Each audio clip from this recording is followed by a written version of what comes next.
लोकगीत तथा नृत्य प्रतियोगिताका सभापतिज्यू, प्रमुख अतिथिज्यू, विशिष्ट अतिथिगण, निर्णयको महत्त्वपूर्ण भूमिकामा रहनुहुने निर्णायकज्यूहरू, गुरुवर्ग, जनप्रतिनिधिज्यूहरू, यस प्रतियोगितामा भाग लिन विभिन्न विद्यालयबाट आउनुहुने प्रतियोगी साथीहरू र उपस्थित महानुभावहरू, यो महत्त्वपूर्ण कार्यक्रम आयोजना गरिदिनु भएकोमा आयोजक रिसिङ गाउँपालिकाप्रति म, मेरो टिम र विद्यालयको तर्फबाट हार्दिक धन्यवाद प्रकट गर्न चाहन्छु।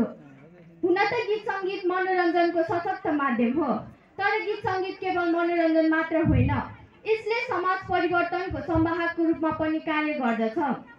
समाजमा चेतना फैलाउन र आम जनतामा जागरण ल्याउन गीत सङ्गीतको अतुलनीय योगदान रहेको हुन्छ। आज हामीले प्रस्तुत गर्न गइरहेको लोकगीत मार्फत नेपाली गाउँघरको वास्तविकता चित्रण गर्दै गाउँमै बसौँ र यही अवसरहरूको सिर्जना गरौँ भन्ने सन्देश दिन गइरहेका छौँ। साँच्चै रिसिङको पनि अवस्था दयनीय छ। गाउँहरू रित्तिने क्रममा छन्। गाउँमा कोही छन् भने बुढाबुढी बाबुआमा छन्। बिहेमा जन्ती र मर्दा मलामी पाउन छाडेको छ अचेल। उराठ लाग्दो गाउँघरलाई सबै पक्ष मिली हराभरा बनाऊ भन्ने आग्रह गर्दै हाम्रो प्रस्तुति सुरु गर्न गइरहेका छौँ। हस्त स्वीकार्नुहोस् यो कोसेली। सानो यो